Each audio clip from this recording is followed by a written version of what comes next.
I went to historically black university in the DC, Maryland area. Well, okay, I like that.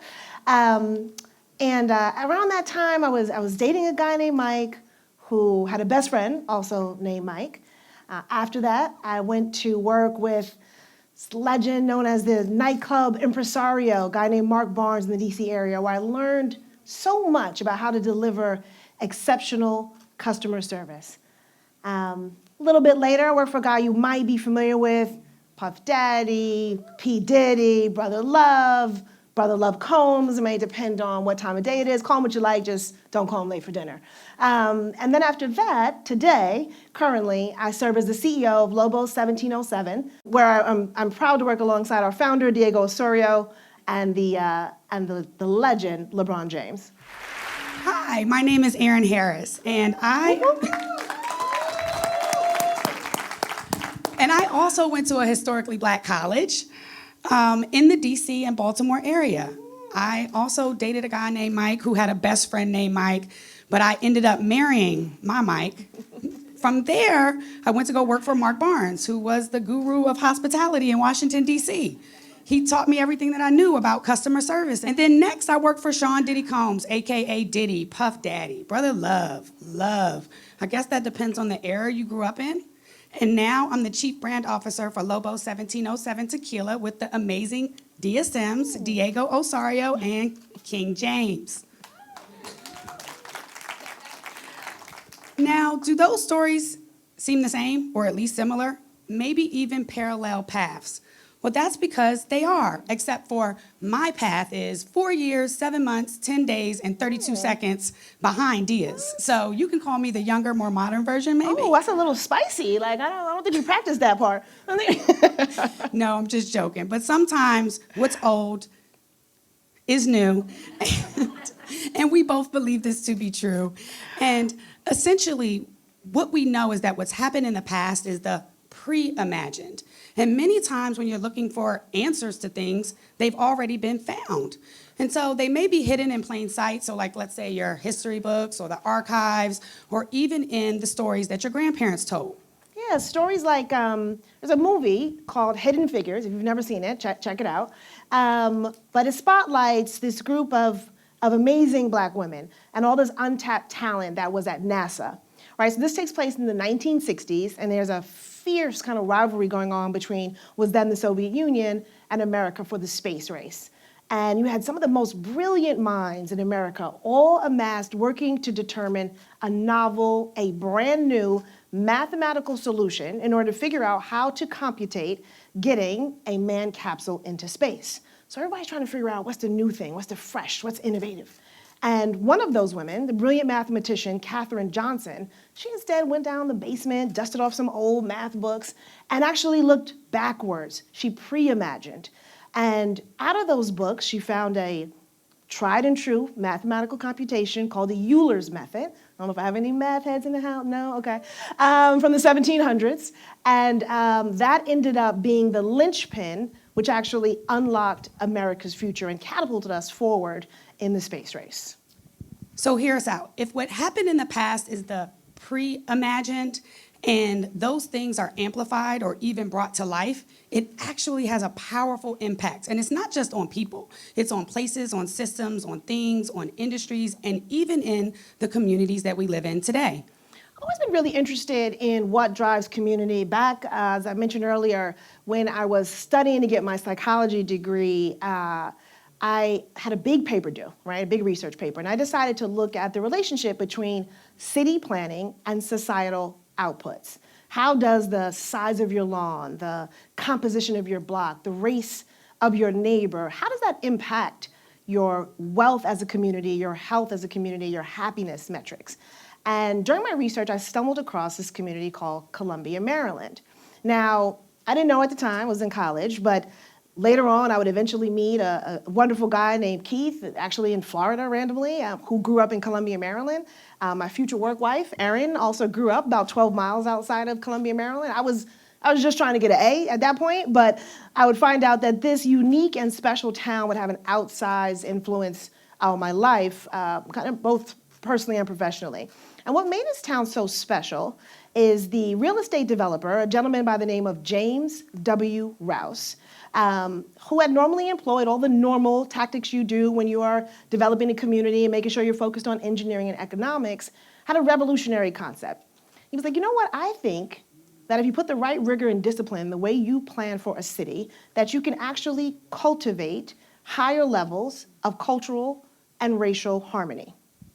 So he believed that cities could be better. He believed that we could be better. And remember, this was a time where there were dramatic racial tensions. So you had blacks and whites couldn't drink out of the same water fountain. They couldn't use the same restrooms.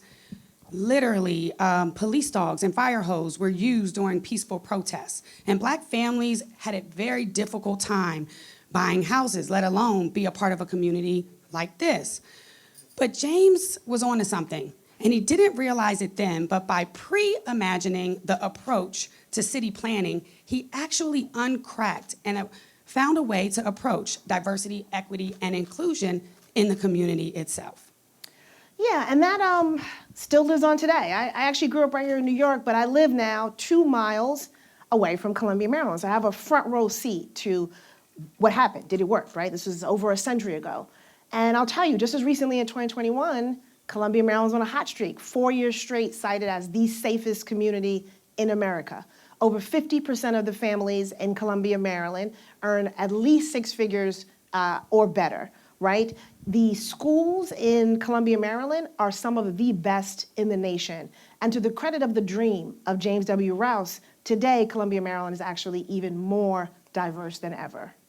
So I actually need to know why James didn't talk to the people in DC, because I grew up on Bates Street, and none of those things are true about that community today. You know?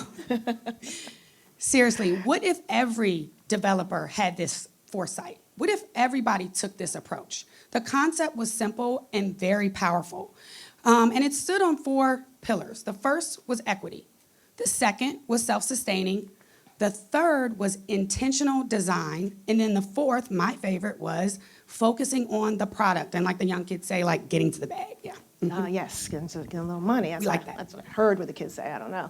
But, and why do we care, right? Why does this matter? I think, you know, again, to the point around pre-imagining, when we look at the results of Columbia, right, and we all, particularly hour by hour when you turn on the news, grapple with how do we build a future that is filled with, you know, with prosperity and with happiness. We have a living proof of performance, right, in this city, Columbia, Maryland, that we can draw from in the way that we build our communities and the way that we build industries. So if you think about communities and individuals, everybody has good intentions. But in order to create meaningful impact, it has to be a shift in the total economic system. A lot of DEI efforts may fall short or miss the mark, many times because those initiatives have dispersed and disconnected messages and missions. So every aspect of an industry must work together simultaneously on one cohesive goal, which is equity and ownership. And that's the only way it's gonna work. Equity, ownership, representation, these are things that we know firsthand. You know, just as recently as, I don't know, a couple weeks ago, we find ourselves to be the only women and the only minorities in any boardroom that we go in. I've been working for, I don't know, over 20 years, and that hasn't changed, or I guess 16 years for Erin. Wait a minute, you're missing 7 months, 10 days, and 30 days. Round it up. And the truth is, we've been fortunate to build incredible businesses. We built a brand called CîROC Vodka, which was a small brand at one point, and we built it to be a multi-billion-dollar brand. We're now on that same trajectory, building a brand called Lobos 1707, you know, minority-led brand that we're excited to be a part of. But the things that we've learned from those experiences have informed our approach now in building an entity called Pronghorn, right, which is a template on how to effectively diversify any industry. We're starting with the Black community, and we're starting with the spirits industry. Yeah, and then the first pillar is equity. So the thing about when you're approaching equity, right, it can be pretty simple, right? We're inspired by the mathematician Katherine Johnson. Just simply do the math, right? So we looked at the industry at large, and we looked at how do we get to pro rata representation of the Black community in this industry. Now, on one side of the bar, you see 12 to 14% of consumption. That's about right. Black people make about 12 to 14% of this country. On the other side of the bar, though, you see a dramatic gap. less than 2% at executive levels, less than 1% of founders receive funding. So if you're trying to start your own gin or whiskey as a Black American, there's very little access to capital. Now, to be clear, this is not about spirits, right? This is about the right model for driving equity in a way that is heart-led but math-based. So the second pillar is self-sustaining. So the question here is, how do we provide the tools and empower communities to flourish for years to come, the long term? And we know we can't put a Band-Aid on it because that's only a short-term fix for a deep-rooted, long-term issue. And so with Pronghorn, we did just that. We're investing in not only 57 Black-owned spirits brands, we're supporting 100 founders in the Black community. And we're not just giving them money or financial aid, we're also giving them superpower and supercharging services, if you will. And so you're like, what is that? Superpower, supercharging, what is that? Well, that's a collection of resources, access, people, a network, and things that will help this business flourish for years to come as they continue to build their business out. And the third point is intentional design. It's really critical that we don't confuse good intention with the engineering that is required for intentional design. For this particular initiative, we're really thoughtful about what happens at every stage of the ecosystem in the spirits industry, from the distribution piece of it all the way to regulatory impact, and ensure that the way Pronghorn is built is to meet the needs of entrepreneurs and entrepreneurs throughout and up and down the system. Okay, and the fourth, like I told you, is my favorite. It's about making money. Money, money, money, money. No, but the best commercial for DEI success is commercial success. So when we set out to diversify the spirits industry, we knew that goodwill just wouldn't be enough, right? So we set a target goal to achieve and drive $2.4 billion of economic impact into the spirits industry and into the Black community. And so we know that diversity is actually the right thing to do, but it's also good for business. American industry many times tries to create and innovate and, redo DEI to make it effective. But what if we used James' pre-imagined model to help us reimagine DEI in the industries that we seek to help? Can you imagine? We could just I can. Think about it. appreciate the past and imagine, or rather reimagine the future. So appreciate the past and imagine or pre-imagine the future.